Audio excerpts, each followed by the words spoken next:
जो रूटीन कार्य होते हैं पुलिस के, crime control, law and order maintenance, communal harmony बनी रहे, सांप्रदायिक सद्भाव बनी रहे, इन सब कार्यों को बखूबी हमारे जो पुलिस बल है, पदाधिकारी हैं, उनके द्वारा किया गया। उन जिलों में जहाँ मैं रहा हूँ वहाँ पे भोजपुर और शिवहर और मुंगेर ये नक्सल प्रभावित ज़िले थे और वहाँ पे भी चुनौती रहती थी जो नक्सल ऑप्स करना और नक्सलवादियों को गिरफ्तार करना, जिसमें हम लोग सफलतापूर्वक हर ज़िले में काम से मैं पुलिस सेवा में आया हूँ।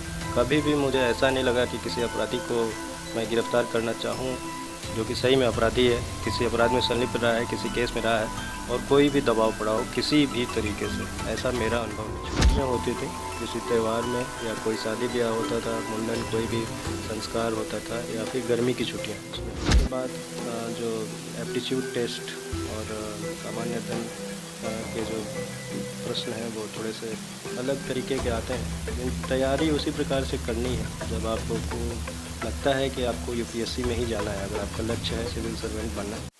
नमस्कार, टुडे बिहार न्यूज़ देख रहे हैं आप। मैं हूं आपके साथ प्रकाश सिंह। आपने कई दफ़े मुझे राजनेताओं का इंटरव्यू करते देखा होगा, लेकिन आज हमारे साथ बातचीत करने के लिए एक आईपीएस अधिकारी हैं, आप इन्हें सिंघम भी कहते हैं। मोतिहारी में हम हैं। मोतिहारी के एसपी नवीन चंद्र झा हमारे साथ बातचीत के लिए मौजूद हैं। सबसे पहले, आप मोतिहारी में हैं, वर्ष 2020 अब बीत रहे हैं, कैसा रहा मोतिहारी? काफ़ी चुनौतियों भरा ये वर्ष रहा। शुरुआत 3 जनवरी को मैंने यहाँ पे ज्वाइन किया था, 3 जनवरी 2020 को, लगभग 1 वर्ष हो जाएंगे। और शुरुआत काफ़ी चुनौतीपूर्ण रही। उसके बाद मार्च से लॉकडाउन वगैरह का अनुपालन कराना था। अगले 2 से 3 महीने कोविड और लॉकडाउन में जो विधि व्यवस्था का संधारण है उसमें पुलिस को चुनौती रही, उसको पूरी तरीके से इन्फोर्स कराना। और जो रूटीन कार्य होते हैं पुलिस के, crime control, law and order maintenance, communal harmony बनी रहे, सांप्रदायिक सद्भाव बनी रहे, इन सब कार्यों को बखूबी हमारे जो पुलिस बल हैं, पदाधिकारी हैं, उनके द्वारा किया गया। और पूरे वर्ष इस दौरान कोई भी गंभीर विधि व्यवस्था की समस्या कहीं से भी नहीं उत्पन्न हुई, ना ही सांप्रदायिक समस्या उत्पन्न हुई, ना ही कोई सनसनीखेज आपराधिक वारदात हुआ। एक बैंक लूट का मामला सामने आया था मैसी में, जिसको 24 घंटे के अंदर हम लोगों ने डिटेक्ट किया और पैसा भी बरामद कर लिया था। तो काफ़ी चुनौतीपूर्ण और हम लोगों के लिए ये एक ओवरऑल अच्छा वर्ष रहा, जिसमें पुलिस को काफ़ी उपलब्धियां भी प्राप्त हुई। 1 साल मोतिहारी में हो गए, लेकिन इससे पूर्व आप अलग अलग 7 जिलों में पोस्टेड रहे हैं। बिहार में वर्ष 2012 से पूर्व नक्सलवाद एक बहुत बड़ी समस्या रही है। नक्सलवाद अब कितना खत्म हुआ है? अलग अलग जिलों में आप रहे हैं। मोतिहारी की बात करते हैं तो मोतिहारी भी ऐतिहासिक यानी कि पुराने वर्षों में नक्सलवाद से प्रभावित रहा है और अभी भी ये एसआरी ज़िला में शामिल है। तो यहाँ का जो पकड़ी दयाल अनुमंडल, चकिया अनुमंडल और रक्सौल अनुमंडल के कुछ हिस्से ऐतिहासिक तौर पे नक्सल प्रभावित रहे हैं। हालांकि पिछले 10 वर्षों में कोई गंभीर कांड तो नहीं हुआ है, लेकिन फिर भी हम लोग एहतियातन जो नक्सल प्रभावित क्षेत्र हैं उसमें एसएसबी जो यहाँ पे प्रतिनियुक्त है ऑप्स के लिए, हमारे पास एक एएसपी ऑपरेशंस भी हैं, उनके द्वारा हम लोग नक्सल विरोधी जो ऑपरेशंस होते हैं उसको समय समय पे करते रहते हैं। और जो अन्य ज़िलों में जहाँ मैं रहा हूँ वहाँ पे भोजपुर और शिवहर और मुंगेर ये नक्सल प्रभावित ज़िले थे और वहाँ पे भी चुनौती रहती थी जो नक्सल ऑप्स करना और नक्सलवादियों को गिरफ्तार करना, जिसमें हम लोग सफलतापूर्वक हर ज़िले में कार्य किए और मोतिहारी में भी उसी सफलता के साथ कार्य कर रहे हैं। आप एक पुलिस पदाधिकारी हैं। कई बार बड़े बड़े कुख्यात अपराधियों को दबोचना पड़ता है। हमने देखा खबरों में आपने सुनील पांडे को भी अरेस्ट किया था आरा में जब आप पोस्टेड थे। लेकिन एक बड़ी बात यह है कि कभी कोई मलाल रहा किसी अपराधी को अरेस्ट करने का प्लान बना रहे हो, लेकिन बिहार की सियासत उस पर हावी हुई हो, आपका तबादला हो गया हो? नहीं, ऐसा कभी नहीं हुआ। अगर अपराधी है तो हम लोगों ने गिरफ्तार किया है और सभी लोगों का इसमें सहयोग रहता है। और मेरे जब से मैं पुलिस सेवा में आया हूँ कभी भी मुझे ऐसा नहीं लगा कि किसी अपराधी को मैं गिरफ्तार करना चाहूँ जो कि सही में अपराधी है, किसी अपराध में संलिप्त रहा है, किसी केस में रहा है और कोई भी दबाव पड़ा हो किसी भी तरीके से, ऐसा मेरा अनुभव नहीं। नवीन चंद्र झा का बचपन कैसा रहा? बचपन गांव में बीती या फिर? मेरे पिताजी गोरखपुर विश्वविद्यालय में पॉलिटिकल साइंस के अध्यापक थे और प्रोफेसर से रिटायर हुए वो। तो मैं सदैव उत्तर प्रदेश के गोरखपुर और कुशीनगर ज़िलों में ही रहा हूँ। मेरी पढ़ाई लिखाई भी वहीं से रही, गोरखपुर विश्वविद्यालय से। और गांव हम लोगों का सहरसा में नौहट्टा थाना है, वहाँ पे दिबरा गांव है। तो वहाँ हम लोगों का पैतृक निवास स्थान है, गांव है। हम लोग छुट्टियों में आते थे या किसी कार्यक्रम में आते थे। और 2009 में सिलेक्शन के बाद मैं बिहार में ही हूँ और समय समय पे गांव आता जाता रहता हूँ। 2009 से पूर्व गांव में कितना समय देते थे आप? मैंने बताया कि जब भी छुट्टियां होती थी, किसी त्यौहार में या कोई शादी ब्याह होता था, मुंडन, कोई भी संस्कार होता था, या फिर गर्मी की छुट्टियां, उसमें हम लोग आते थे। गांव से जुड़ी हुई कोई यादें सर जो आपको अब तक याद हो गांव में? तो बहुत सी यादें हैं, खास करके बहुत बाढ़ पीड़ित क्षेत्र है हमारा। जो क्षेत्र है वो कोसी नदी से बाढ़ से प्रभावित रहता है। पूर्व समय में और प्रभावित रहता था। तो मुझे याद है हम लोग 90 के आसपास, 1990 के आसपास जब गांव आते थे, खास करके 87 में जो बाढ़ आया था, बहुत भयानक बाढ़ की त्रासदी थी। तो वो सब यादें हैं। हम लोग बाढ़ के बाद जो गांव आए थे तो चारों ओर पानी ही पानी दिखता था।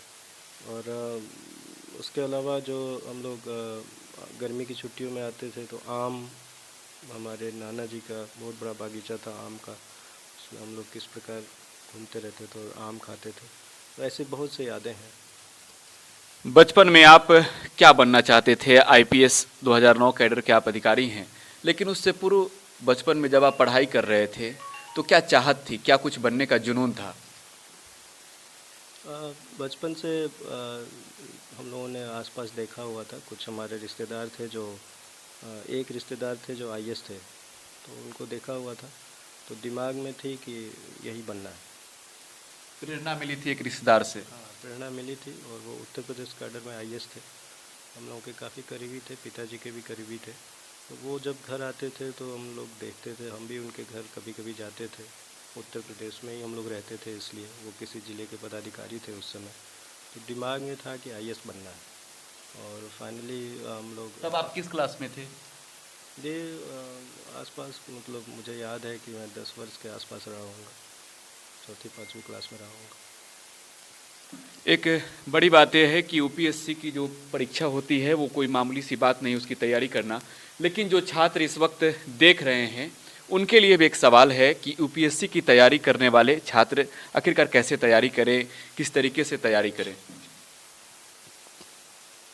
अभी तो जो हम लोग 2009 का बैच है हम लोगों का, और उस समय पुराने पैटर्न से एग्ज़ाम हुआ करते थे, जब दो विषय होते थे मुख्य परीक्षा में, और प्रारंभिक परीक्षा में भी एक ऑप्शनल सब्जेक्ट होता था। तो उस हिसाब से तैयारियां होती थी। सामान्य अध्ययन अभी भी है, लेकिन अब जो पैटर्न चेंज हुआ है 2012 से संभवतः, तो उसके बाद जो एप्टीट्यूड टेस्ट और सामान्य अध्ययन के जो प्रश्न हैं वो थोड़े से अलग तरीके के आते हैं। लेकिन तैयारी उसी प्रकार से करनी है। जब आपको लगता है कि आपको यूपीएससी में ही जाना है, अगर आपका लक्ष्य है सिविल सर्वेंट बनना, आईएएस आईपीएस बनना, तो आपको जब आप ग्रेजुएशन में हैं तो उसी समय से थोड़ा सा इस तरफ भी फोकस देना होगा। इस प्रतियोगिता परीक्षा की जो ज़रूरतें हैं वो ग्रेजुएशन के जो आपके सब्जेक्ट हैं उस पर अच्छी पकड़ होनी चाहिए। और जो एनसीईआरटी की किताबें हैं, आपके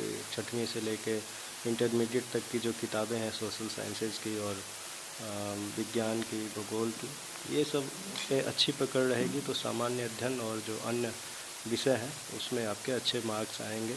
और जो करंट के जो विषय हैं, समसामयिक विषय, उसके लिए आपको अच्छे अखबार और एक दो पत्रिकाएं पढ़नी चाहिए। नववर्ष 2021 की बहुत बहुत शुभकामनाएं आपको हमारे ओर से। आपको धन्यवाद, और हमारी तरफ से सभी ज़िले वासियों को नववर्ष की बहुत बहुत शुभकामनाएं। और नए साल में आपका भविष्य उज्जवल हो और आपका जो भी लक्ष्य हो उसको आप प्राप्त करें।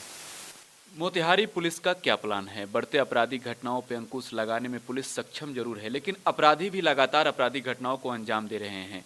इससे पूर्व जब डीजीपी थे गुप्तेश्वर पांडे, तब उन्होंने कहा था कि आपराधिक घटनाएं रुक नहीं सकती है, उससे कहीं ना कहीं आपकी मानसिकता को बदलना पड़ेगा। मोतिहारी पुलिस का प्लान क्या है 2021 में? 2020 में हमारे सामने जो चुनौतियां थी, जितने भी कुख्यात अपराधकर्मी थे जिन पे पुलिस हेडक्वार्टर के द्वारा 50,000 रुपये का इनाम था, उन सभी को हम लोगों ने जेल के पीछे भेज दिया है। और भी जितने टॉप 10 हमारे अपराधकर्मी थे, सभी को हम लोगों ने जेल के पीछे भेज दिया। लेकिन फिर भी कुछ घटनाएं हो जाती हैं लूट की, तो उन सबको रोकेंगे हम लोग। और जितने भी गैंग हैं, चाहे वो लुटेरा गैंग हो, चाहे एक्सटॉर्शन लेता हो कहीं से, उन सबको हम लोग डिटेक्ट करेंगे। जो भी अब गैंग बचे हुए हैं, उन सभी को जेल के पीछे भेजते हुए पूरी तरह से शांति और विधि व्यवस्था बनी रहे, वो सुनिश्चित करेंगे। बिहार में कड़ाके की ठंड है, बावजूद इसके रात के सड़कों पर हम देखते हैं कि आप खुद होते हैं। जिस तरीके से चोरी की घटनाएं बढ़ रही है, जब सोशल मीडिया को आप देखते हैं तो वहाँ पे लिखा जाता है सिंघम रात के सड़कों पर, सिंघम जैसे शब्दों का इस्तेमाल किया जाता है। नवीन चंद्र झा को क्या लगता है? अब इस पर मैं कोई टिप्पणी नहीं करूँगा। जहाँ तक पैदल गश्ती की बात है, तो चोरी की घटनाएं जाड़े के समय में बढ़ती हैं। धुंध रहता है और रात में लोगों की चहलकदमी कम हो जाती है, तो उससे चोरी की घटनाएं, सेंधमारी की घटनाएं बढ़ जाती हैं। कुछ घटनाएं हुई हैं, लेकिन हम लोगों ने जो शहरी क्षेत्र हैं उनको सेक्टर्स में बांट के पैदल गश्ती प्रारंभ किया है। और 2 दिन पहले ही साइकिल गश्ती और मोटरसाइकिल के माध्यम से भी रात्रि में गश्ती को प्रारंभ किया है। हमारा पूरा उद्देश्य यही है कि किसी भी प्रकार की छोटी से बड़ी किसी भी प्रकार की घटना को हम लोग रोकें। तो हमारे साथ बातचीत के लिए मोतिहारी के एसपी नवीन चंद्र झा मौजूद थे। बिहार के सहरसा के लाल हैं, 2009 कैडर के आईपीएस अधिकारी हैं, फिलहाल मोतिहारी में पोस्टेड हैं। कई मुद्दों पर हमने बातें की है। आप टुडे बिहार न्यूज के साथ बने रहें। धन्यवाद।